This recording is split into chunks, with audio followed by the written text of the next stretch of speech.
All right, my name is Ansel. I'm the moderator for this session, for this part two of this today's forum. My job is, of course, to keep time and to help you stay on track and to stay civil, should I say, and to stay engaged. We've just heard a pretty detailed and comprehensive report on the platform workers, and I think this report has given us give us a sense of what the platform workers are thinking, and also about their job situation and the job context. Our panel discussion will focus on how best we could uh, as a country and as a society, improve their job situation and what recommendation we could propose to the government and employers. We've got three speakers and one, that means Matthew Matthews, and I reckon they'll be responding to all to the questions relating to the report and also suggest some viable recommendation. So now let me introduce the speakers one at a time. No, I think I'll do it one at one go. And I also want to say that each will have 10 minutes for their response. After which we'll take questions and have a robust discussion for about 45 minutes. So let me first introduce the first speaker. And of course, I'll introduce all of them at one go, right? So we don't have to interrupt the process. Professor Danny Kwa, as you know, needs no introduction. He's Dean and Li Ka-shing Professor of Economics. Among other accolades, I think what is quite relevant here, pretty relevant rather, is that he's Vice Chair of the Advisory Committee on Platform Workers. I understand that from their first meeting of the committee, they have discussed three key points. I will not go into them. I'll leave it to him to offer his insights and recommendation. After Professor Danny, we have Mr. Lien Chun Loon, who's GM of Gojek Singapore. And I think we know from the CV that he's actually climbed Mount Everest. I think that's quite something. For me, I think the highest mountain I've climbed is Mount Faber, right? So nothing much to talk about. But okay, so he's got a big job in Gojek, and I'm sure he can offer his insights from the practitioner point of view. And third speaker will be Associate Professor Irene Ng. He's a colleague of mine. She works at the Department of Social Work, and also she's on the Social Service Research Center Steering Committee. She's done research work on low-income families and also those who are working, the working poor rather. And Dr. Matthew Matthews will be answering questions on the survey that he and his team has just presented. So without further ado, let me invite Professor Danny Kwa to give his take and response to the report. Professor Kwa, please. Thank you, Professor Tan. And thank you to the IPS team for delivering such an informative, well-argued document and presentation. In the time that I have, I'm going to give some reactions to what I've heard and read, raise some questions. But to begin, I'm just going to describe to you something that happened over this last weekend. And it relates to some of the issues that have arisen in the presentation. One of the questions that came up in the presentation is our city landscape well suited for delivery riders? Now, I live on a hill that's actually quite difficult to access. And over the weekend, when I looked out my window, I noticed a food panda delivery rider on a bicycle in great frustration, riding round and round the compound, unable to find the entry, unable to come up the hill. So he finally gave up. He put his bicycle to one side and he walked up the hill with his heavy carrier bag. And he had to wait for some others to walk around to open the pedestrian gate, which was too small to let in his bicycle, much less let in a car or a motorcycle. This is a challenge on the question, is our environment well suited for delivery riders? They do face obstacles. But let me say this, the problem is he's not the only one to face this problem. Many casual visitors, guests that keep to within the group of five, also unable to come in. And here's the problem. The problem is The compound has been constructed in a way to encourage pedestrian egress. It is environmentally green. Coming into the accommodation units is a challenge not only for delivery riders, it is a challenge for everyone. The point I'm making with this observation is that we cannot use just this in isolation to reflect on the predicament of delivery riders. From a policy perspective, we might be asking, how do we fix this? Whatever we do, we want to focus on the unfortunate situations that platform workers find themselves, but we also need to be fair to everyone, balance against other social priorities, provide a level playing field so that everyone in our community, our society, can achieve the best of their abilities. We cannot treat this problem of delivery riders having to put their bicycle to one side to walk up the hill in isolation. So with that as a background, let me tell you about some of the reactions on the advantages and disadvantages. There's some of my reactions, both as an academic and as someone who tries to think about policy on platform workers, to some what we've seen here. And in doing this, I hope that I can invite eventually Matthew and the rest of the team to come in to address some of these questions. So I found this report wonderful in the way it set out a balanced view. There are advantages and disadvantages. The story that I've just told about my weekend experience says that we also need to be constantly on the lookout for a reality check where we cannot look at just platform workers in isolation alone. We need to look at some broader context. So efficiency and opportunity is a big class of advantages to the new version of platform work that we're seeing develop around us today. And for me, what the report zeroed in on here was this. This is what the report says.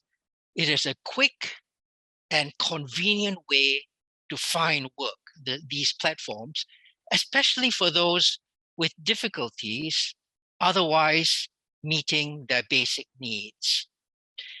There's a flexibility here, but there's also insecurity.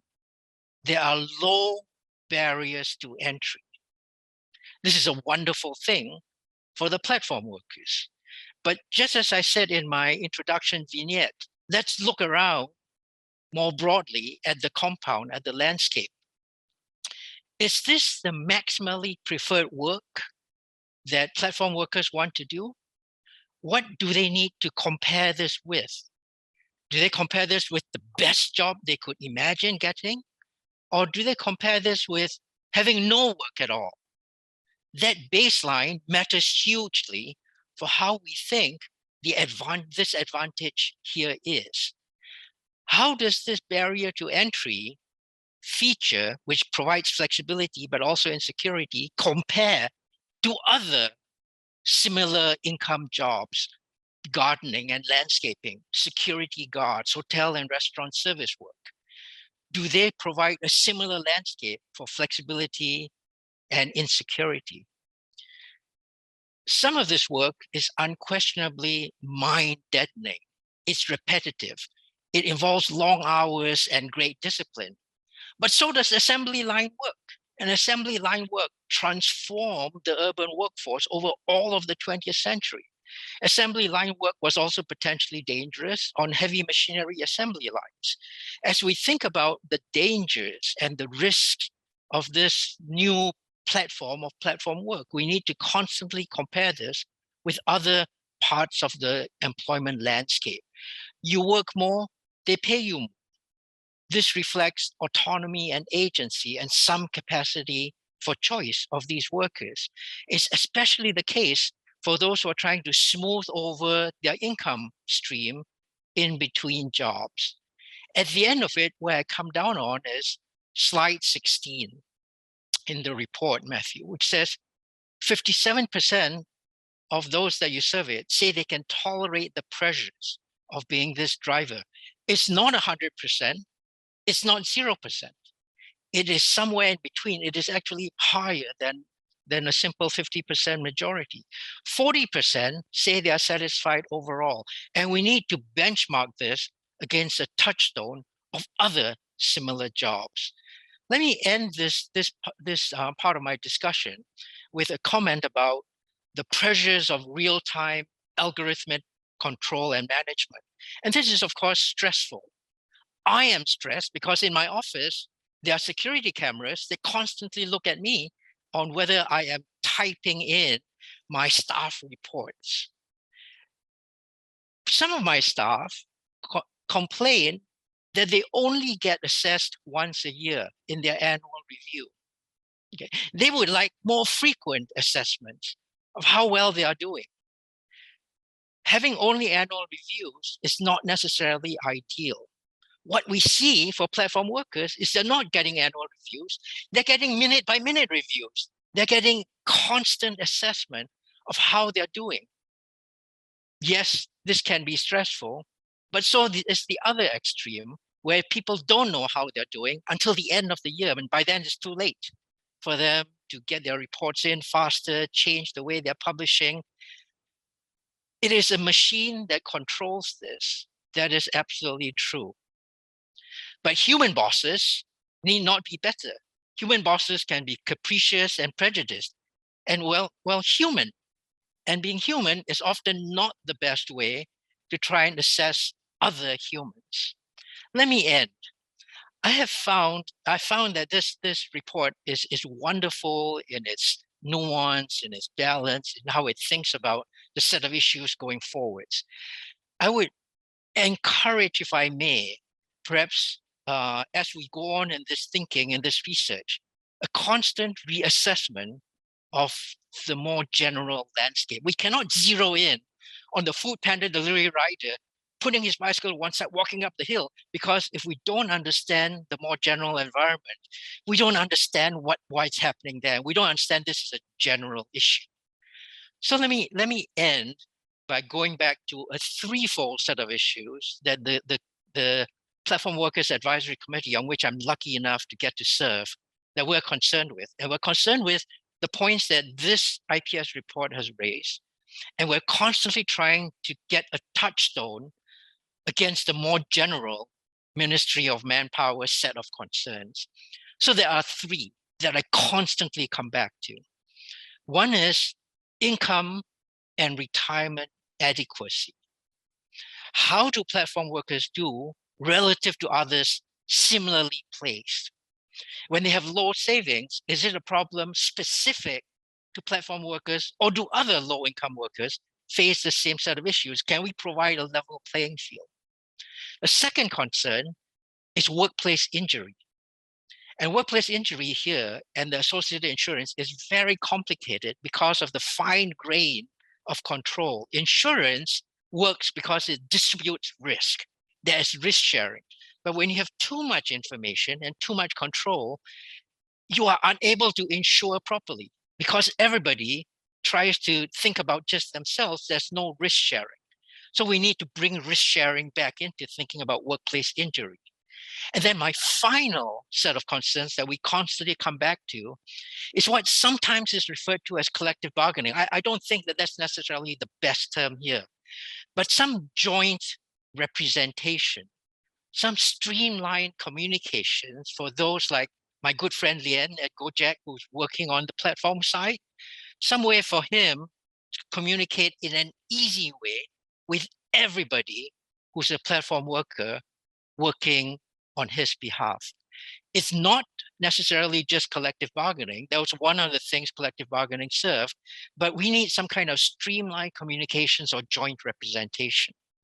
So those are my 3 points. I've raised some questions along the way. It's up to IPS and Matthew whether they want to respond to that. But this is such a wonderful, wonderful study. I congratulate Matthew and his team, and I look forward to very many more of these. Back to you, moderator, Prof. Tan. Thank you very much. Okay, thank you very much, Professor Kwa. I really like what you said. I think I concur with you on the aspects about how we need to think comparative. You know, sometimes when we only focus on the one occupation, we tend to sort of forget that there may be others who are in the same situation. But having said that, I think that since this is our focus on platform workers, I think this is something we need to deal with. We hope that instead of having non-standard kind of benefits or condition, we hope that something could be done for them. Okay, but of course, we also hope that it can be done for a range of other occupations as well. All right, so without further ado, let me also pass the baton to Mr. Lien, who will talk from this perspective as head of Gojek in Singapore. Mr. Lien, please. Thanks, Prof. Tan. Thanks, Prof. Danny. Thanks, everyone, for having me here. Thanks, IPS, for having me here. And actually, I'm also very grateful to the more than 350 guests and participants. The questions you've been asking are really, really close to my heart because it's something that we think about. So be looking forward to discuss that later in this session. I think in the time that I have, what I'd like to do is really just offer some thoughts and framing around the report, which is actually very, very comprehensive. First, a comment. I think if you think about the key existential issues we are facing globally today, there are two. One, everyone talks about sustainability. Second is it is about social equitability and inclusion and economic growth. And economic growth and those opportunities are things that our top minds have, occupied themselves with for large parts of as long as economics has been around. In the past 30 years, there's observations, say in the US, where post World War II, a high school graduate could live very well, but that has been stagnant over the past 20 or 30 years. Books like Hillbilly Elegy talk about that. If you look at the protests in France, partially is about economic opportunities, and then increasingly, whether it is the future of work and automation, there are concerns and pressures on what earning opportunities will look like going forward. So this is definitely a really important study concerning work poverty, and how platform work interacts with these different issues. So I think that is by way of introduction. But first, a caveat, right? Gojek in Singapore is primarily 4 wheels, so we just do drivers. We don't do 2 wheels in Singapore, but I'm quite familiar with 2-wheel drivers and food delivery riders from the work I do in Vietnam and Indonesia, where I also help look after driver operations there. So I think we want to compare Singapore to a Singaporean environment. Globally, I think a few trends. The first, the industry has matured. In the early days, there were a lot of incentives. There were very large incentives. Those were from Uber in the US and then in a local environment. Second, Uber's initial launch attitudes and methodologies and the way they engage with drivers as well as regulators, these are very well documented. I think that is not the approach that most of the players take nowadays. And we don't take that approach because fundamentally, if we want to be around for the long term, if we want to be economically sustainable for the long term, then it also translates to ensuring that the drivers are viable and sustainable as well. So even if you don't believe in any altruism, the fact that we have self-interest, longer term self-interest means that we need to take care of the driver partners who are the ones that offer the service on our platform. So that's I think one really important thing to realize, that it is not adversarial, because when we use the word partner, they are the ones that fundamentally provide the unit of service that happens, whether it's food delivery or whether it is a ride. Then maybe I'll just respond to each of the different parts of the discussion earlier. The most important one is what Dr. Matthews started with. Prof. Ko, I think, has articulated better than I do, right? Which is what are you comparing against? What are the comparative employment and earning options out there for someone with a similar level of human capital and similar level of skills? What would the hourly rate of earnings be like? I think Wen Li and both Prof. Ko have said precarious employment is not a defining feature of platform work. Is a defining feature of low-income work? Is a defining feature of slightly lower skilled workers? So I'd say the taxis have been around for a very long time. And so if we compare ride hailing to taxis, are there fundamental differences in features? Are there fundamental differences in earnings between these? So I think this is pretty important. Singapore's unemployment is now at about 2.5% based on what I last read. If you speak to anyone at the Singapore Business Federation, retailers frontline, there is a lot of demand for workers, and employers are all complaining about the lack of employees. So I think in this broad sweep or this landscape of employment opportunities, Singaporean workers have a choice of where they go to, and they can vote with their feet. So I think that's the first point, which is around what are we comparing against. The second point, which is what Wendy was talking about, flexibility, and that the flexibility may not appear to be real. I would caveat by saying that the flexibility comes because you have a choice in modality. Again, I'm saying if you compare between a taxi worker, if you take a 2x2 matrix, you have people that drive all day and they drive for many years. You have people that drive all day, but they do it as an interim stopgap between looking for jobs. I remember I met a guy, this was before COVID. He's an oil and gas worker. He said, okay, I've been laid off oil and gas. I'm going to do this for 3 to 6 months. When oil and gas picks up cyclically, I'll do this again. You've got people that drive part day for a long time. These are often people who are self-employed in other ways. These are insurance agents. These are property agents, sales reps of some kind. And you've got those that drive part day for a few months or maybe 1 or 2 years with a very limited duration. These would be students, primarily students who say, look, this is great, allows me to go to my class, earn some side money, and then after that, I can, I'll end this when I find full-time work. So the flexibility here is the modality that you choose when you come in. Of course, there is the flexibility within the day, but if you've chosen to be a full day, long-term driver, obviously that amount of flexibility by definition would be slightly less. So I think the definition of flexibility really matters. But even within that, you can choose to take a day off if you want to, which is probably a little bit more flexible than if you're in a full-time employment. You've got some days of leave, but here you don't even need to have to find covers. So I'd say definition of flexibility is important.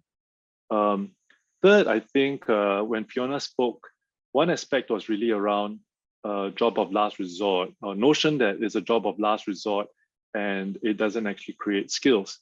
And here, unsurprisingly, those with the most human capital, I think one of the findings were graduates with a bachelor degree benefited the least. I mean, that's unsurprising, right? Your marginal improvement for those who are the most well-endowed, almost by definition, would be the least. But that is the benefit of what a slightly lower barrier to entry job, like platform work offers. So those who are older and have fewer other prospects, this is something that they can then do. Those who are younger and have more prospects and don't want to do this for a long time, I think the survey shows that almost half of them actually don't rely on this as their primary means of earnings. So I'd say that this actually is much more of a benefit than not. And the downsides to those who can benefit from being elsewhere, if they could have found earnings elsewhere, they probably might be there as well. So I think to Fiona around the notion of status and accreting skills over time, I'd say it seems to be more a benefit of being able to come in than to say that, sorry, I'm not being very clear here. To Fiona, I think, when you talk about a job of last resort, the fact that they're here means that other opportunities that they were looking at did not materialize. And obviously the people who would most like to be elsewhere are the ones with the most skills. So then I'd say the opportunity for them to be here as a stopgap is much better than not being anywhere at all. And then lastly, to Shamil, really around what a day-to-day looks like for a two-wheel delivery driver. I mean, I've also shadowed before, and I drive on periodically to understand what the challenges of a four-wheel driver are. Those challenges are things that the app obviously tries to solve, that we as platforms try to solve, whether it is introducing far pickup fee, waiting fee, cancellation fee, or any of these other features and measures to mitigate that. But the app can only do so much. Prof. Danny's opening vignette is very clear that if you think about how the built environment, how the city interacts with aspects of delivery work, there's a lot of hardware, physical infrastructure that needs to be solved. And maybe just two closing points. One is we're talking about the drivers here. One thing we haven't talked about is the customer. In Singapore, the typical internet user in the past month has used ride-hailing or food delivery services. It's more than 1 in 2. We have one of the highest rates of on-demand service users in the world. Global average is 30%. The US is less than that. So the services provided by platform work is incredibly important to Singapore society, to Singapore consumers. For the 350 audience out there, how many of you have used Gojek, Grab, Deliveroo, Foodpanda in the past 1 month? So I think one is that it actually is very important to us. And particularly post-COVID, it's layered on this issue of the importance of point-to-point transport for safety as well, notwithstanding how safe and how good and how efficient our public transport is. And then my very last point is around the social perception. I think this was raised a few times, right? One by Fiona and also by Shamil. And here it is not just an issue with platform work, it is very much a Singapore societal issue. It's well noted in Japan that it doesn't matter what sort of work you do, but at all levels, there is high level of respect within society, even for people doing frontline work, frontline retail work. So that's not so much indictment of platform work, but more around ourselves as a society and something that we should look in the mirror to be able to address. So looking forward to the conversations and the questions later. Thank you. All right, thank you very much, Mr. Lien. I think Mr. Lien and Prof. Kwa seems to agree on one thing, and I agree with them absolutely, and that is that we need to think comparative. But at the same time, as moderator, I want you to stay focused on platform workers. Otherwise, we might just say, oh, everybody is the same, right? And therefore, we don't really need to do very much for anybody. So that's the danger there. I noticed also that Mr. Lien has posed quite a number of questions to the team, Matthew and his team, and I hope that at some point they will respond. Maybe after Professor Irene has given her presentation. So Irene, over to you, please. Thanks, Answer. I'm afraid I might also take a comparative lens. First, I want to thank Matthew and team for the excellent and hard work around this presentation and the subsequent report. It's really comprehensive. I'd like to share 4 insights, 2 from the presentation and 2 from the in-work poverty study, the overall study, and that's where the comparative lens is.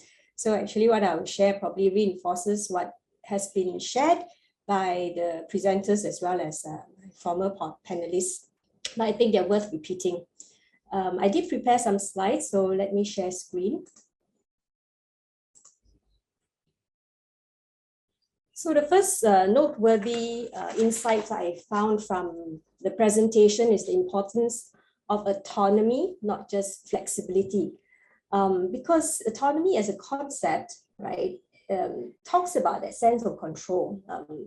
ILO defines it as the extent to which workers can exercise discretion in how they perform their work. And this is autonomy is a subset of the larger notion of control, where it is workers' ability to actually influence what happens in their work environment. And the former 2 panelists have talked about how platform work compares with other kinds of work. And it strikes me from the presentation that, at least from the perception of platform workers themselves, platform work offers them greater autonomy than their alternative types of jobs. And in the larger theoretical model from ILO, in the job decision latitude model, they talk about how autonomy and control is important in jobs as they influence worker health and mental health. And so ILO, year after year in their surveys, will measure this aspect. And that relates to my second reflection from the findings, which is the alternative jobs, right? And let me share two cases in my study. Matthews had actually also offered quite a number of stories, but I think it's worth sharing again. One of the respondents I surveyed in the pilot, right, when he switched from hawker to food panda delivery rider, and that was several years ago. When I asked him why he did that, he talked about being a hawker as longer hours, more strain on his health, and earning less. He said that he works every day in those in the former times, every day as a delivery rider, he could earn up to $4,000 a month. Right. The other person I surveyed, when I surveyed him in wave 1, he had just stopped work as a gym instructor because that was during the lockdown, just after the lockdown. And so it's paid by whenever clients needed him. So he couldn't work as that. He was considering becoming a Cisco officer. But by wave 2, when I surveyed him, he had become a delivery rider. He just got a motorbike. And why? He said he was saving up to get married. And being a Cisco officer, salary about $2,500 a month, was inferior to working as a delivery rider, where he could just pound the hours like crazy, to rack up the savings to get married, right? And earlier, Mr. Lien talked about age as a factor, and the presentation talked about that a lot too. But in our study, we surveyed young workers, so it's really reflecting that young workers are in these jobs and what are the decisions around it. And so being in platform work, I agree with Mr. Lien, which is that it has given them better options in the larger scheme of things. But as the presentations have made, it's also revealed new vulnerabilities, sacrifices, and opportunity costs. And here, let me share two other insights from the larger study, which looks at the opportunity costs when we compare platform work with other types of possible employment. Right? This slide shows you the number of hours worked per week among full-time workers in the survey, and we classify according to the Singapore Standard Occupation categories, all except for the group platform riders and drivers. We plucked them out from the larger group called operators, machine operators, because they formed a large group, and we put the other machine operators into elementary jobs. What you see here is how many more hours they work than the rest of the occupations. On average, they work about 50 hours a week. Also, you can see from the range, right, they can work very few hours and a lot more as well, right? So there's flexibility, there's autonomy, but they also have to put in a lot more to be able to gain the same kind of incomes, right? And another insight from the larger survey is that platform workers were more adversely affected by COVID-19. Controlled for other factors, they were more likely to be affected by COVID-19, not telecommute. This is not surprising, but they're also more likely to work more, earn less, experience employment disruption, and feel discouraged. So of course, COVID-19 is unique, but yet I think for platform workers, it reflects the kind of reality and the kinds of jobs they take up, right? Which is their jobs tend to be, they tend to experience greater volatility in their jobs, whether it's because of external environment or the algorithmic management that we talked about. And so when we think about platform work, I think about not just the alternative jobs, but also the counterfactual world that they're in. If these workers were not in platform work, what other work could they have been? This reminds me of my earlier days when I used to do youth outreach. The young people then, right, were also looking for high current earnings that were not very stable income. They would be setting up tents for fairs and taking down, cleaning up. And when we keep asking, why don't you want a more stable job? Because they gave those jobs give them higher earnings right now, which meets their low income situation much pressingly, right? So I agree with the earlier two panelists that we should look at the larger picture. And so in terms of recommendations, to me, it's important to look at the overall labor market, which is that wages and job conditions are poor. So we need to increase wages. Recently, the WIS was announced to be extended to down to 30-year-olds. Progressive wage model has to happen very quickly, alongside with foreign worker policies to adjust so that people in lower wage jobs, right, overall will have improved wages. Besides that, also in terms of job conditions, you notice from this slide to the previous slide, I have increased the black box, which is the platform-based work. Today, we're focused on riders and drivers, right? And we focus on companies like Gojek, Grab. But if not for the focus, the spotlight on these companies, there will be other non-standard arrangements. And I think this will increase, given that the digital revolution has offered the opportunity to innovate in terms of how we engage workers. During the Industrial Revolution, when people were moving from rural farm work to assembly line jobs, as Prof. Kwa talked about, we came up with employment laws.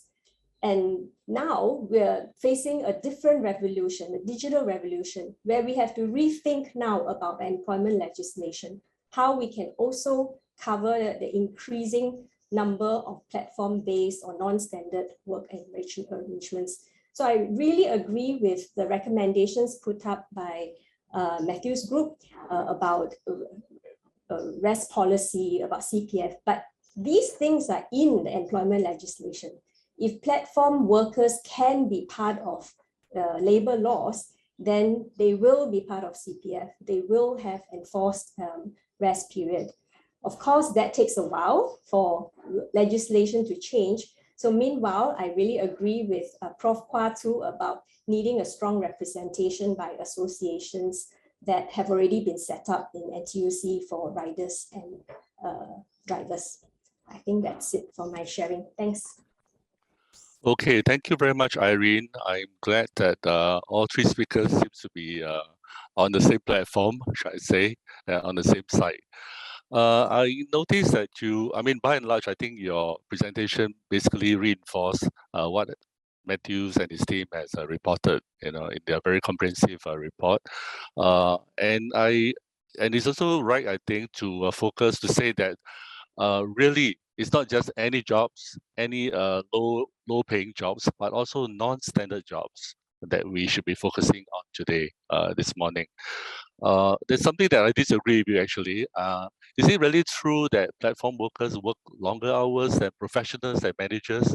I don't really think so, honestly, because if managers were working shorter hours or professionals were working shorter hours, then why are we telling their employers not to email them or WhatsApp them, after office hours? Obviously, something is going on, right, after office hours. Okay, so that one I'll leave to you to respond later. I noticed that there are a lot of questions piling up. Some are pretty long. I hope that when you ask your question, please keep it short, so that I don't have to try to digest your question before I represent you to ask the panel.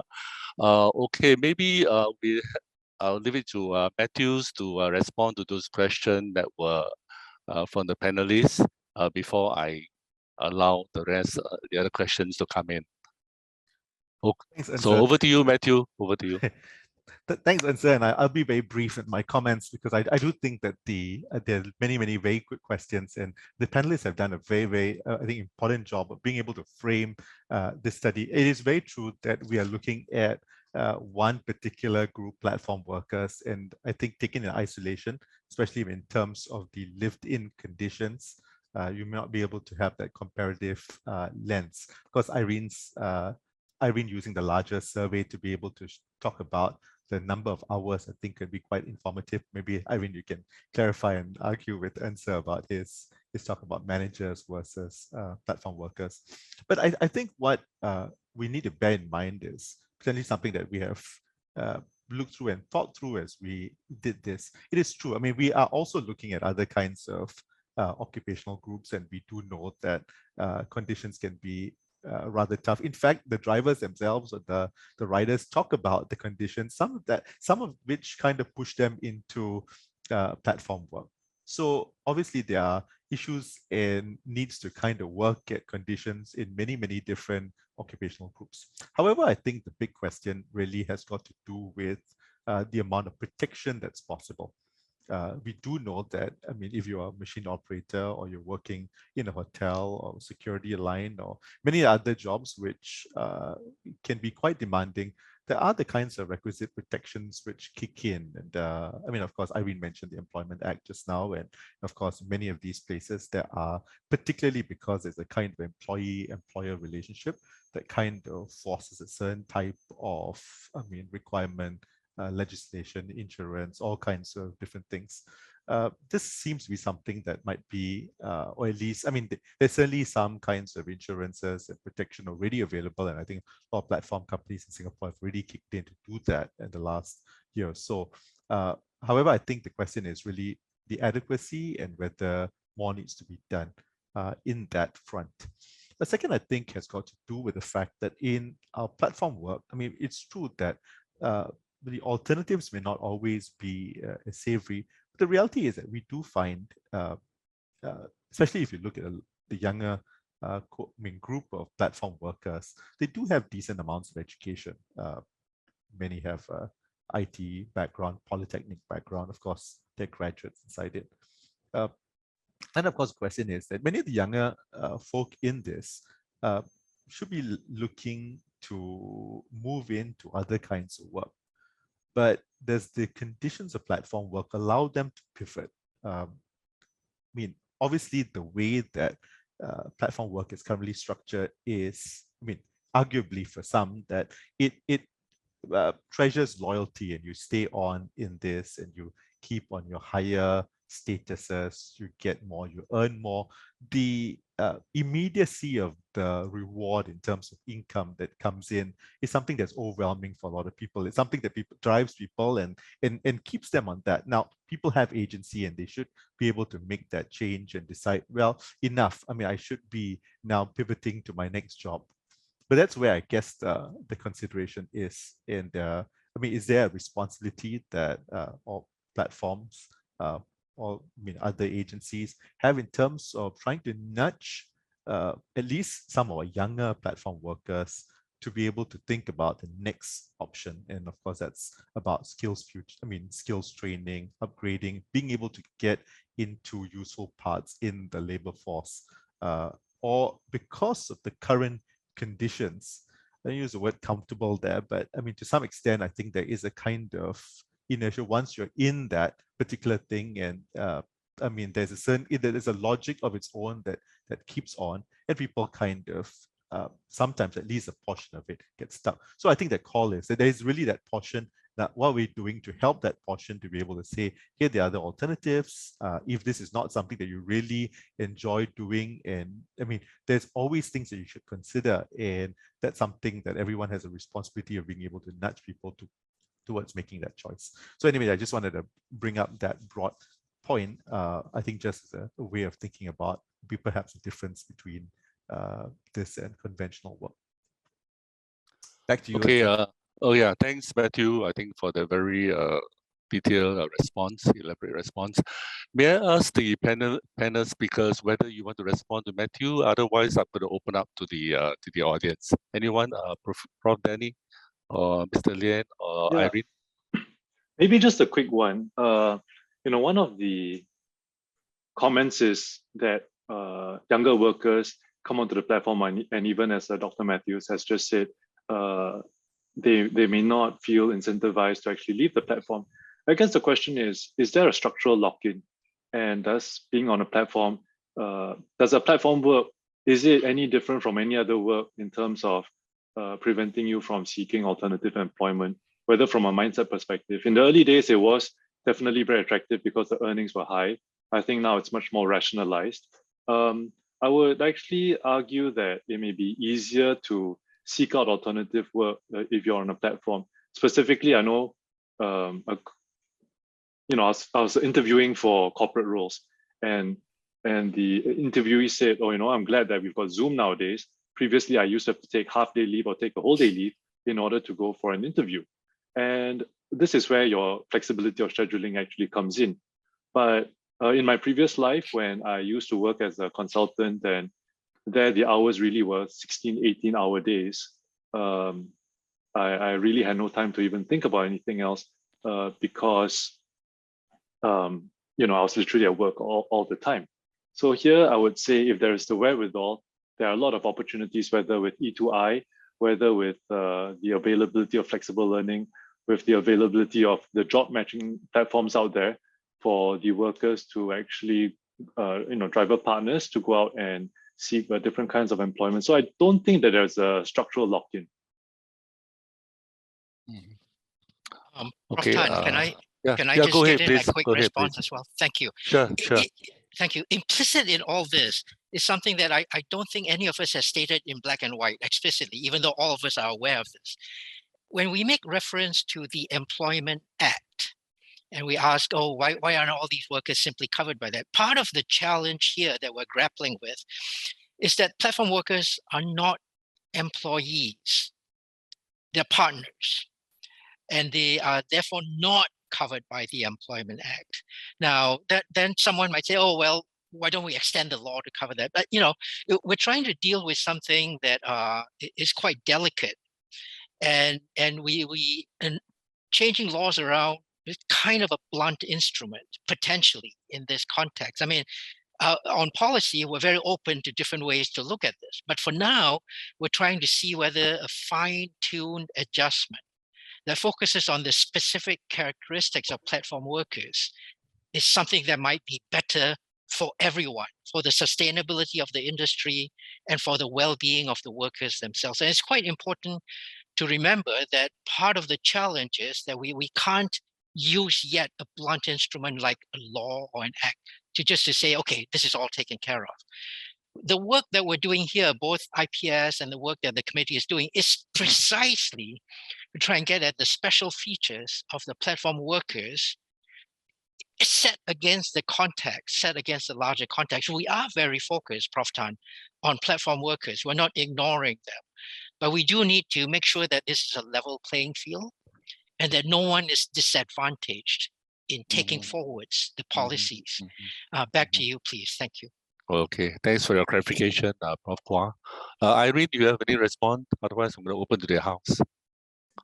Well, I agree. I agree with Prof. Kwa. And when I mentioned the Employment Act, I'm thinking in the future, we do have to contend with this because the nature of work is really changing. And my study is on young people, and we do see that young people are getting into all kinds of self-employment kind of arrangements. And going forward, they are at risk, right, in terms of longer term career advancement as well as retirement adequacy. Yeah, but that's why I ended what I was sharing with. Meanwhile, right, we do need that association to represent non-standard types of workers. Yeah, thanks. Okay, thanks, Irene. Well, I have like 6 questions lined up here, and let me ask the simpler ones. And then the 1 or 2 questions are quite long, so maybe I'll leave it to the end. Okay, the first question is from Alexis Chua, and he talks about government intervention. Okay, this is what he said, right? Given the survey data, a lot of them, all right, sound like structural issues. That means what is presented by Matthew and company, right? So how much of the responsibility falls into the government versus the platform? I suppose employers, who should take it up? Whether it's the government or the employers. I suppose it's both, right? But anyway, you guys can respond and talk about the details if you can. Prof. Kwa, you want to share? Is it the government's responsibility or is it the employers, platform employers? Thank you, Prof. Tan, for that question and for the question itself. We can't take the view that it's just one party that has to fix everything. there are, that's why we need to bring in expertise of, my fellow panelists, insights on thinking through where specifically government might take a certain view on things, and where the players themselves, both the platform companies and the platform workers, can take on the agency of trying to fix something. I can say that there are specific issues, for instance, on insurance, specific issues on education, and having people understand the long term versus the short term. No, there's the short term gain. I get flexibility and a $4,000 income per month right away. And we need everyone to think about how that has to be balanced against the longer term housing and retirement needs. We need everyone to get a good sense of the risk and injury prospects as they work in certain kinds of work. Are they correctly assessing these things?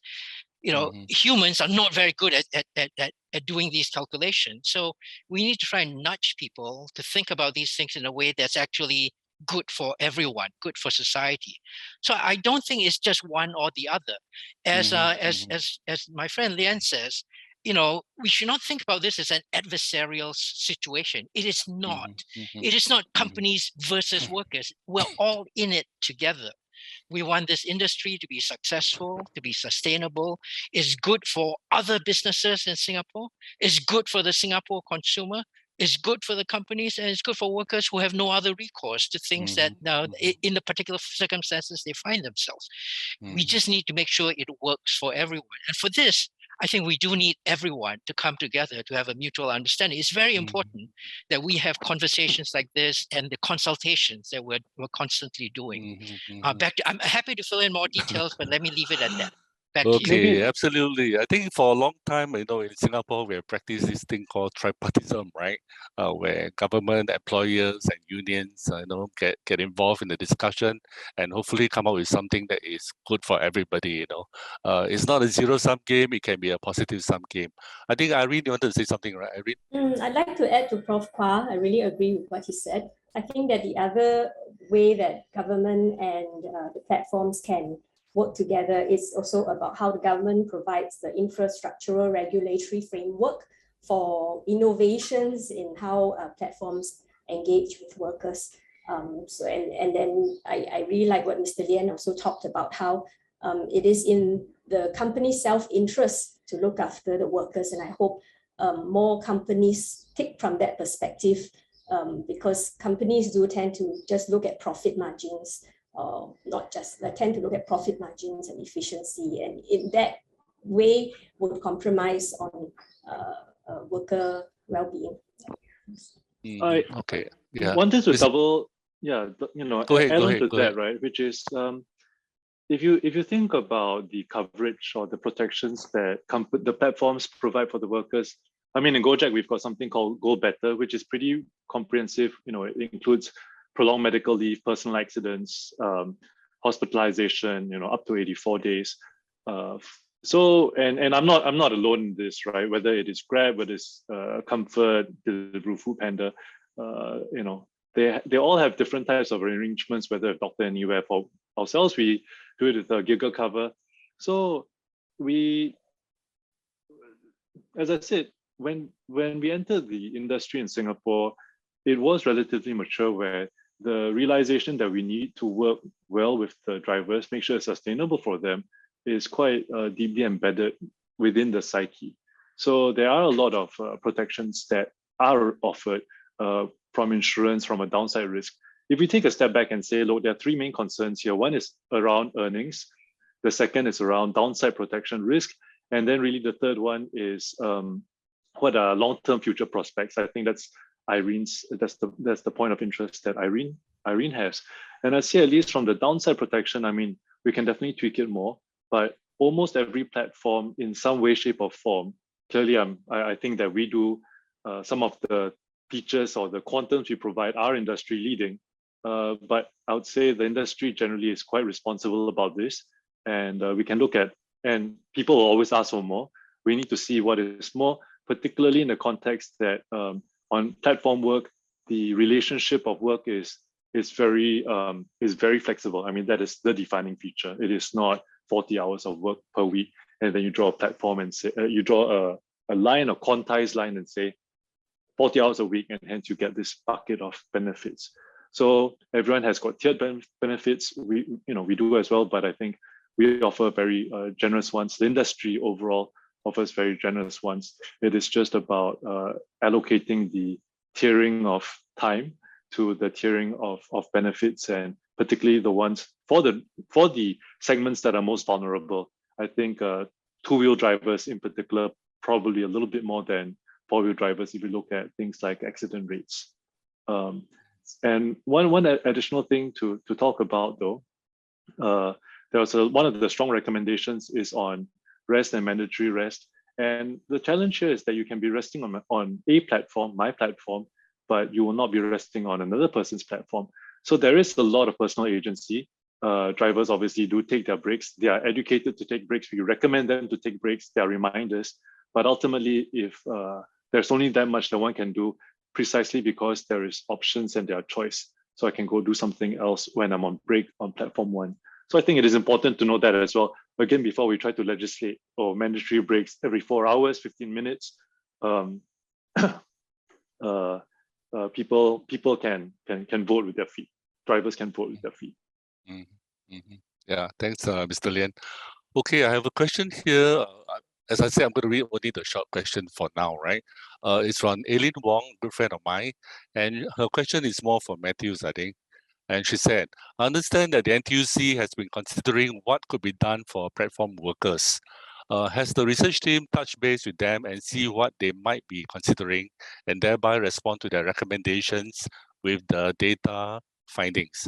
Matthew, I think this is for you. Have you consulted or talked to the NTUC folks? Yeah, we've been on a attempt to try to consult in different groups, and of course, right from the start, we were interested in looking at the associations and their relationship with drivers and riders. So we have done that. I think that's part of something that we're trying to do ongoing, to be able to share some information, data, insights, and collaboratively work with these associations. So I think I'll just leave that as that. Yeah. So current attempts to look at it, it's still in the early stage, but we're trying to share and get some information to these different stakeholders. Okay, thanks, Matthew. Okay, the next question I have here is from, I'm not sure whether Mr. Song or Miss Song, right? And the question is about this disability concern, right? Here it goes.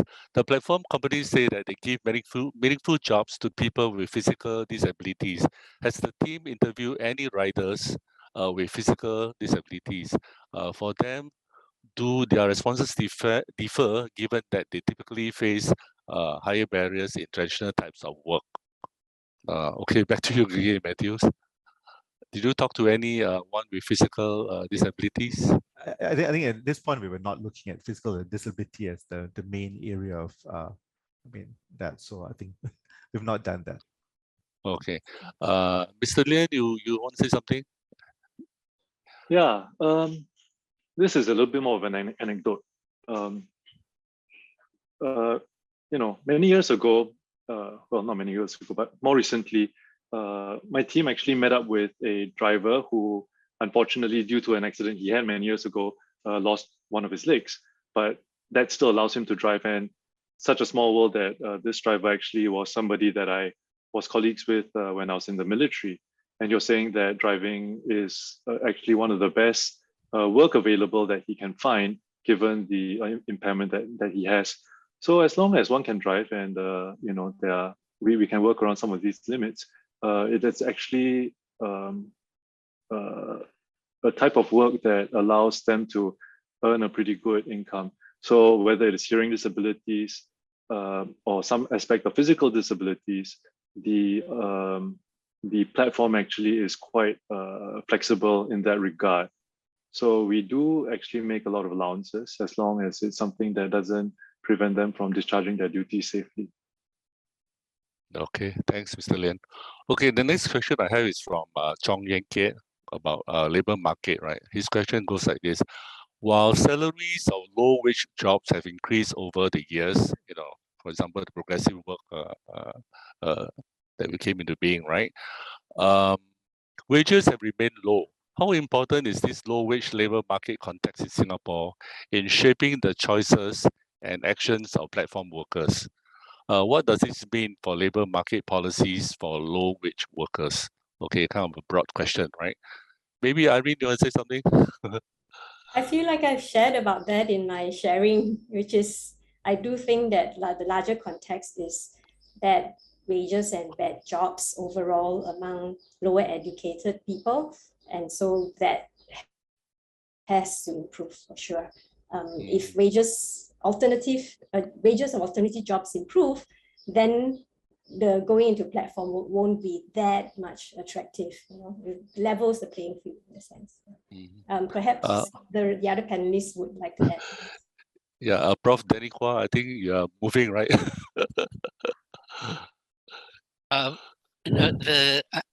Just what Irene said, I think is a very sensible approach, and we have lots of sort of concerted thinking about the wage structures in Singapore, and I think we've got a good handle on that. But what Irene said is the right approach, I think.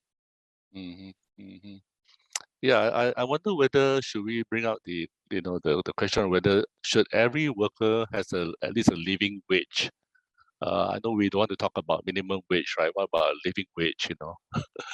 So food for thought. Yeah.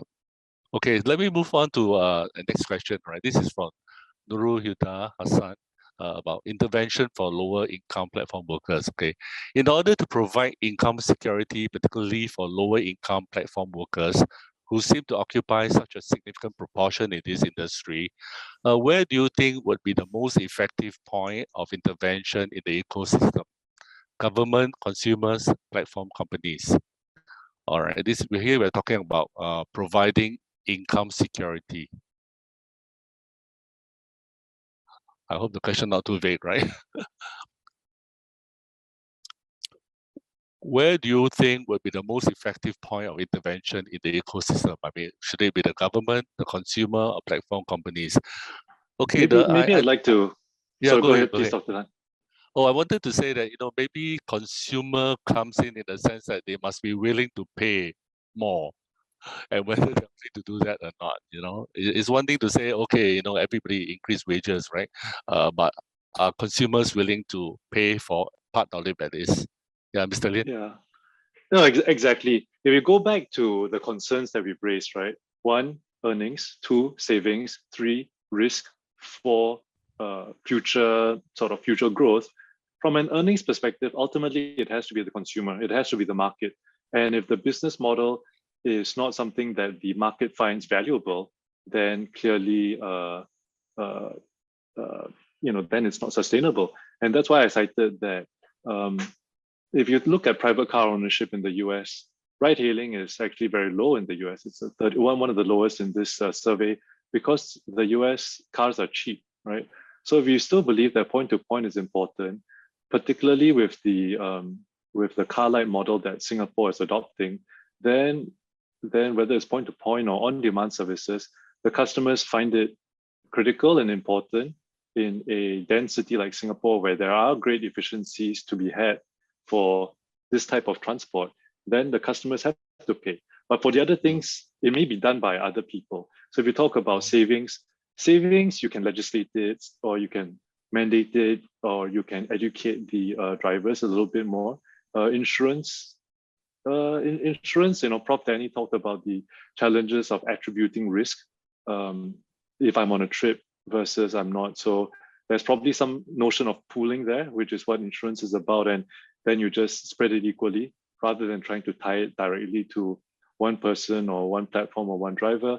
And the last about mobility, I think mobility is really where I feel, again, public sector plus education, because we also have worked very closely with WSG, to help our drivers reskill and reprofile. NTUC does a lot of very good work in trying to help drivers reskill and reprofile. So I'd say the 4 desiderata that we are keen on having for the driver partners, they would be managed or they will be supported by different parts of the ecosystem. So, Mr. Lien, Prof- you are talking. Sorry. Okay, Go maybe ahead. Prof. Kwai, go ahead first. Okay, thank you. This question about wages is obviously a very important one, and it touches on a whole set of other issues. But I also don't want us to forget that jobs matter. Industries that create jobs are things that, modern societies everywhere in the world are worried about and greatly value. Having a job imparts a sense of dignity and purpose to those who are employed in this way.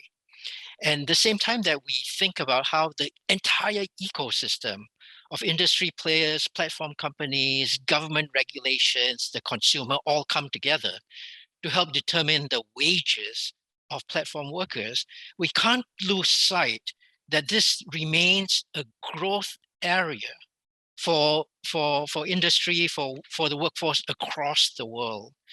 And this growth area needs to be something that's nurtured. It brings wonderful benefits to the consumer because we, through the COVID-19 circuit breaker, what most of us were able to do when we were sort of confined to our domicile was that we ordered in. We traveled point to point, we ordered in, we drew hugely on the platform industry. And this will be something that continues to shape the world post-COVID as we discover new ways of working. So I think, yes, we should look at wages, but we should always keep in mind that the ecosystem that is sustainable, that continues to create jobs is hugely important. We need to work together to continue to sustain that. So back to you, please, Prof. Tan. Yeah. Well, I think, of course, when we think of the economy, right? I mean, at the end of the day, right? Economy is about the people, right? I mean, and creating jobs is actually a form of welfare. At least from the a neoliberal kind of perspective, right? But I think it's very true, and therefore the government needs to come in because the market doesn't always do a good job. Okay. Okay, let me move. Yeah, go ahead. To it? Yeah. On your point, I think that the government coming in to provide the regulatory framework in which companies operate is very important. It's a very challenging job because innovations come and and policy has to keep chasing those, but it's very important because when we don't keep up, who are the ones who are left out, who are left behind? It is those at the bottom of the chain, which are right now we're talking about platform workers. So that regulatory role of the government is very, very key to keep up. Certainly. Okay, let me move on to the next question. This is from Francis Yeo on the viability of the industry, right? Given that Grab and Gojek and other ride-hailing businesses are continuing to lose money, I'm not sure whether it's true or not, while earnings for platform workers are not exactly great, is this model viable in the long term? Maybe let me take that, right? Yeah, go ahead. Directly, if you look at the bellwether, the leader for this, Uber actually presented EBITDA adjusted positive returns last year. They are a listed company. So I think in the long run, and obviously they have two business streams, which is both ride hailing as well as food delivery. So if you look at some of the slightly longer term leaders, they are actually viable. So in the long term, I think the answer would be yes. In the short term, obviously there is market growth, market acquisition, and companies will do what they need to in order to adjust either driving more customer acquisition or providing more for drivers. As an example, Gojek, the industry standard is to take 20% commission from it. So every $10 that you're charged as a customer, $2 goes to the platform. Gojek and $8 goes to the driver, more or less, right? Subject to some other sort of details of fees. But Gojek actually takes only $1, and the driver will get $9. We only take 10% commission. So at any point in time, at least in the early stages, the company would be either trying to provide more for drivers or trying to provide vouchers. I'm sure people have seen the 9 to 5. Many passengers have seen the 9 to 5 vouchers that we've been putting out. But in the long run, it is a critical, essential transport infrastructure service on ride hailing as well as food delivery. Like Prof. Kwa obviously sounds like he likes to get a. It's not just home cooking that he enjoys, and that will be part of the landscape that we live with going forward, right? If it is important, if it is pervasive, then there will be economic profit to be made, and it would be sustainable that you can flow through the full value chain down to the driver partners as well. Yeah, I think we should certainly think in terms of a win-win kind of situation, right? Like you say earlier, right? It's not adversarial. Everyone can gain. Industries can create jobs, and hopefully, we hope that those jobs will be decent paying and provide good condition. Okay, I have two more questions before we wrap up. Okay, so let me finish them. Okay, this one is from Gerard McCarthy on car leasing. How does car leasing affect the financial health of the drivers, given that it eats into their earnings? Okay, looks like Mr. Lien again. This is an interesting question, right? I think, and it's not only, but it's the most pertinent in Singapore. I think we know that the COE prices now, we're hovering around 80K. So it is very high. And if you think about the supply of drivers, the instruments, their tool of trade is actually going to be the car plus petrol. And we've also known that petrol prices have increased as well. So, we meaning at least Gojek, we don't actually own cars, right? But the rise in car rental or in COEs will indirectly flow through to car rental rates. And I mean, I think there's no way around that. And part of that, it goes back to the question of earnings and cost, and how do we then be able to pass through some of these to the end consumer as well, I think will be the critical question. Okay, thank you. Okay, let me ask, I know there are more questions coming in, but time is running out. So let me just ask the last question. Okay, this is from Terence, right? I'm sure you all know Terence. Would it be useful to develop career guidance for platform workers to dip their, I can't see this. Something is hidden, right? To dip their something alternative forms of employment.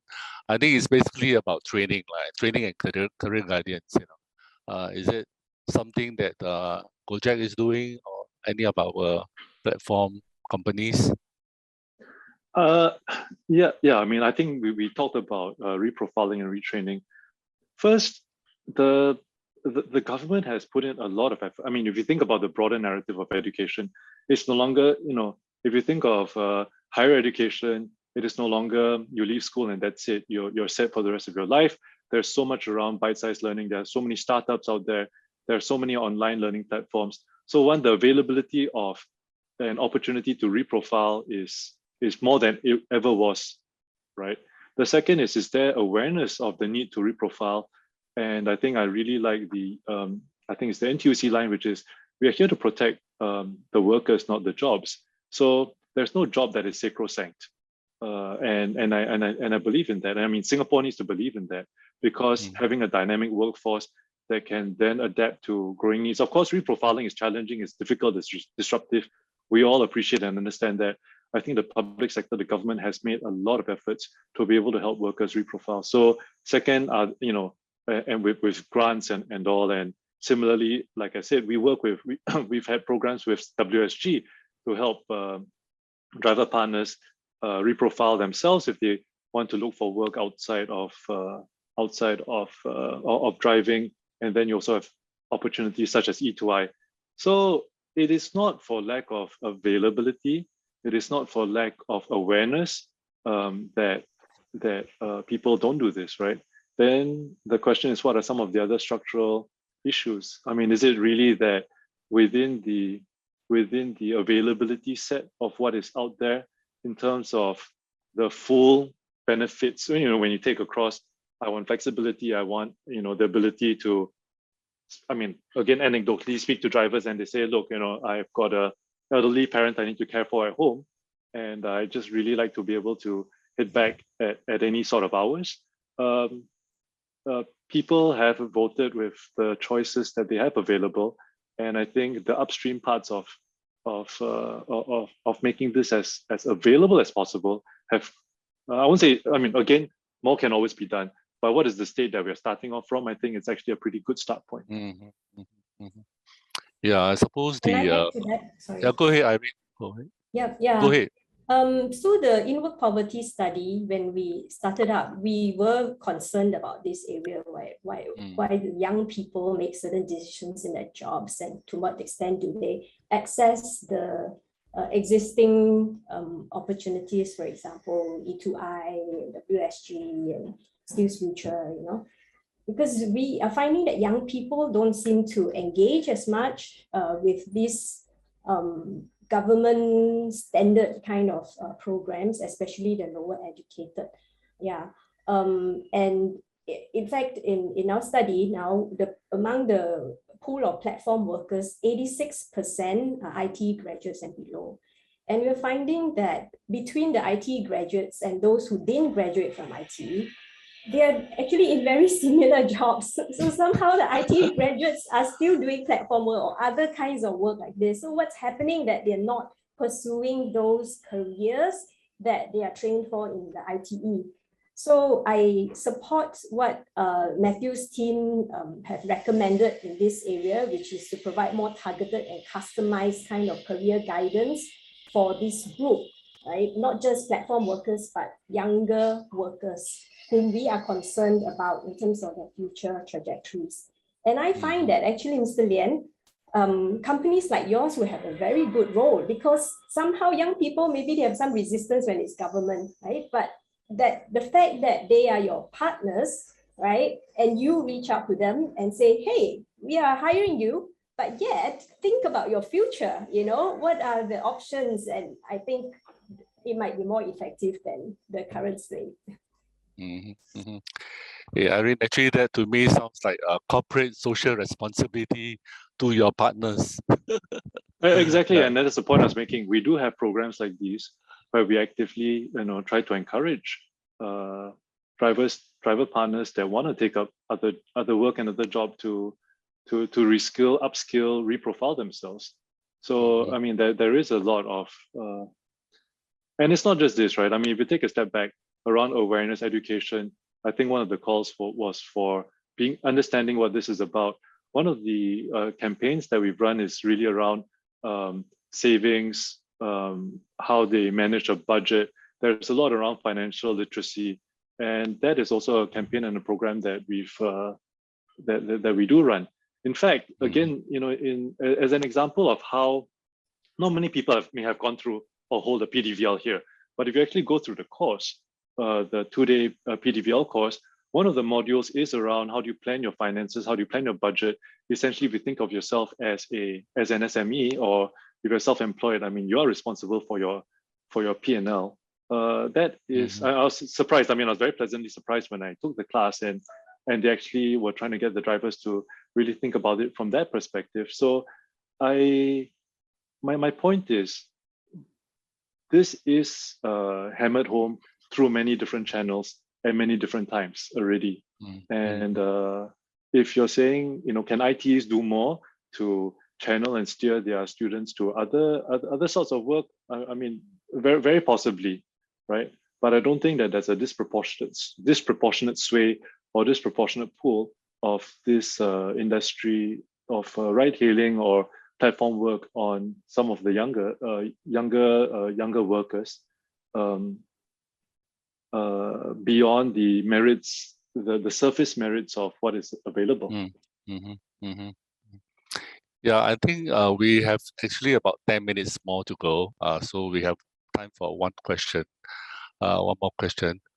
Well, I think to respond to what Mr. Lien has said, right, it's also that I think the buzzwords, as we all know now, right, is that we have to stay employable, right? It's not about sticking around with one employer, but to stay employable. And that means we have to reinvent ourselves all the time, upskill, reskill, whatever, and the responsibility is not just to Gojek or Grab or any of this company, right, but also to the individuals, And of course, you know that the government provides the opportunity and the funding as well. So let me ask the last question, and then after that, I'm going to ask the panel speakers to give their parting shots, and then we're done for today.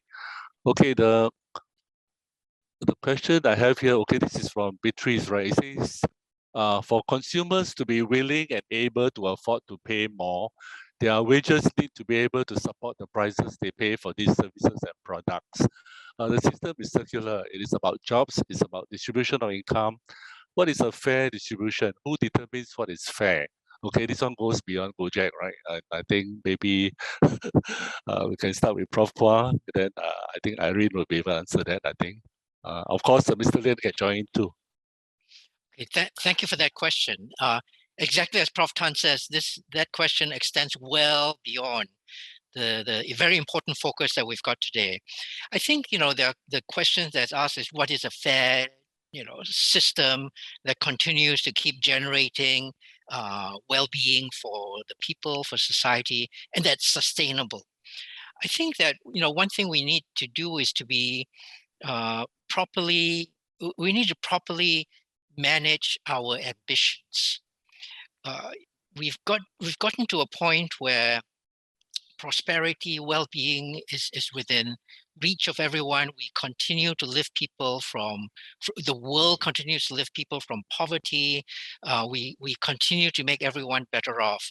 But what is really critical, it seems to me, a magic bullet is not to obsess overly on whether other people have more, this group has less, but to continue to make opportunities available. No segment of society should feel that there are parts of the landscape that are forever shut to them. Everybody should feel they can continue to progress upwards. And I think in this work, we apply that idea in this work. You know, there are low barriers to entry in a work that individuals, workers see training, see lessons about how to manage their finances, see constantly opportunities afforded to them. They have to balance that against the amount of time they spend working. All of this makes for a delicate balance. We need to allow society to come to a point where it sees the way forward for itself. We can't have overly heavy-handed an approach from government or anybody else that dictates the way forwards. We've got an ecosystem that's got to work together, but the critical thing is everyone must continue to have hope for the future. Everyone must be able to see a path upwards for themselves. And I think we are building that. We're building that with the kinds of industries that the platform companies are building. We're building that with the kinds of infrastructure that government needs to put in place. And we're building that with the kinds of human capital improvement that we're providing our workers here. So the platform worker question is a microcosm of larger challenges. But I think we understand the forces that are at work, and we continue to advance and make things better for everyone. Back to you, Prof. Absolutely. I think I'm very inspired by what you said with a lot of passion. Okay, maybe we'll just have take the parting shots, right, from everyone. Let's start off with Matthew first, and then Mr. Lien, and then Irene, and then I'll let Prof. Danny have the last word. Okay, Matthews, parting shots.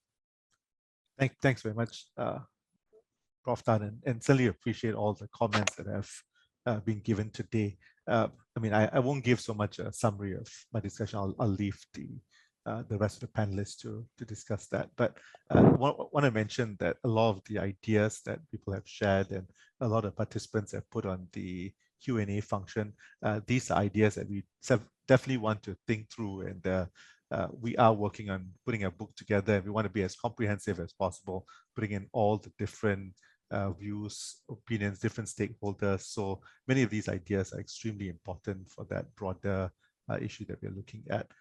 I think there are quite a few big questions that come out in this discussion. One, of course, is the whole notion about platform work versus other kinds of work, and whether platform work itself can be a sustainable type of career. I've noticed quite a few questions which ask about platform work as a long-term career? Should we really just stream down platform work as something that people do to complement their incomes and to do it on the side, but have other kinds of jobs which are their main employment? Of course, some people argue that that's a free riding type of situation, but nonetheless, the idea that you've got platform work which may not be able to provide the kinds of protection, but everybody gets formal employment or the kind of full-time employment which allows them the kinds of protection and all that. I think that's that bigger question about where platform work should reside within the broader issue about work is something that I think we're still kind of thinking about, trying to make more sense about, especially when it comes to the whole issue about agency. Should we come to a situation where, at least from what we see from our respondents, whether it comes to issues to do with CPF or savings, or when people are given choices to make in terms of whether they should look after some of their longer term interests, are people generally responsible enough to do that? Or is there a proportion within that bigger population who really, for some reason, maybe because of lack of information, or perhaps are not very familiar with the dynamics of things, may not use that agency to appropriately make choices which would serve the longer term interests? And so I think we're still at quandary about how much of this should be something that perhaps legislation should take care of and kind of ensure. So for instance, there should be a decent level of protection, which is not just subject of individuals buying that higher level of protection, but everybody is accorded that they have to pay for that protection if they want to get into a ride hailing or a delivery riding kind of thing. And these are set by the government through policy. So we're still looking at that, thinking carefully how much of agency and how much should people be left to make that decision, or whether many of these things should be something that is, pushed by policy. So that's some of the rumination that we have, and we are very happy to get a lot more input and insights on this in the weeks and months to come. Thanks, Matthew. Yeah. Okay. Mr. Lien, parting shots for you. Maybe just to reiterate a few points. I think the first is that when we talk about some of the questions around distribution and sustainability, we all want this to be sustainable, and I said that. And really, sustainable means that it is sustainable across the whole industry, the whole ecosystem, and that means that a lot of this focus on the driver partner, which is critical, right? But then there's obviously the platform view, the needs of the government regulators and the customers. Everyone in that system, actually, their viewpoints are important as well. The challenge is that this is sustainable in many other industries. What is different here and what is different now is obviously the flexibility afforded by platform work. So the second point is, I think the study talked about the heterogeneity. I think it is very, very important to acknowledge that and to have good color around the different needs that platform work now affords as compared to a previous one employer steady work model, right? We've always had contract work in the past. I think one of the comments was really in the Q&A spoke about the contract worker model. And I mean, that is not fundamentally, or that is the earlier generation of platform work, if you will. So some deeper color or deep dive on the people who really do benefit from platform work. And for the ones who do treat platform work as, say, their full-time employment, what does a higher tier or higher step of support and protection for them look like? So I think the second point is that platform work really does have to be looked at in slightly more granular detail. And then the third is the comparison of platform work with its alternatives. And really, it is the framing of the opportunity cost, framing of what else you could be doing out there if this opportunity were not available. If suddenly, tomorrow all the platforms were not available, no Gojek, no Grab, no Deliveroo, no Foodpanda, would we as a society, including the driver partners, be better off or worse off for it, right? So I think really it is, just what are you comparing platforms and platform work against, and what has it actually unlocked? I think this was really very well articulated by Prof. Danny. So these are probably the three main things, I would want to talk about, right? Which is the relativity, the overall benefit to society, and the fact that all the stakeholders really must be able to have something that feeds their needs as well. Mm-hmm. Okay, Irene. Gonna start sounding like a broken record. Yeah. So for platform workers, I think the recommendations in this presentation and also the Committee on Platform Workers really have to be addressed urgently. And as they are being addressed, I think they'll move them closer and closer to more regular employees, and maybe at that point it would be natural to extend the Employment Act to them or modify the labor laws accordingly.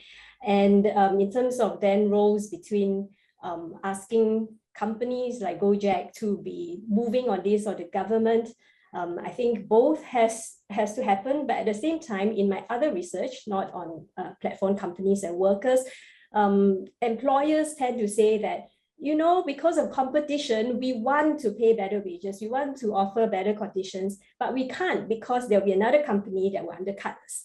So government policy is important to move. And those employers tell me that when the government implemented mandatory wage levels, that's when all companies aligned. Yeah.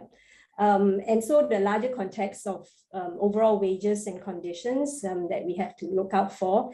And also the ecosystem, that reminds me of what Shamil actually mentioned once in our earlier sharing on their findings. Tip the riders and drivers, now that we know how precarious their work is, tip them. Thanks. Mm-hmm. Okay, yeah. Prof? Thank you. Thank you, Prof. Tan. This has been such a wonderful discussion and such a beautiful study that Matthews and the IPS team have put together. It's going to give lots more material for discussion going forwards. So maybe to end, I can, while looking at that, zoom out a bit and conclude with three principal thoughts.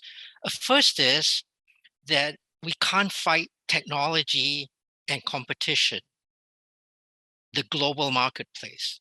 These are things that are happening everywhere, and we can't fight them. My second thought is we should be Tai Chi in our martial arts approach to this. We need to use the great strengths of technology and the marketplace and leverage that into a window of opportunity for my third point, which is how we protect our people while learning more to do better, learning to do better on managing this digital revolution. And I think this study helps us think about all of those issues in a larger context. Thank you very much, Matthew and team, and thank you, Prof. Tan. Mm-hmm. Well said, Prof. Danny Kwok.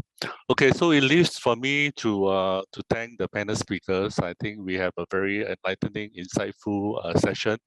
I hope that this conversation will continue in whatever other forms. And I'm sure those questions, and also my apologies to those questions I did not raise for this panel because of shortage of time. But I'm sure you can still write to Matthew, right, if he's open to it. Okay, so thank you very much. And thank you everybody for staying with us, your active participation. And maybe my parting shots personally will be, may we do right for our platform workers. And of course, all other workers who are in non-standard occupation. Thank you very much.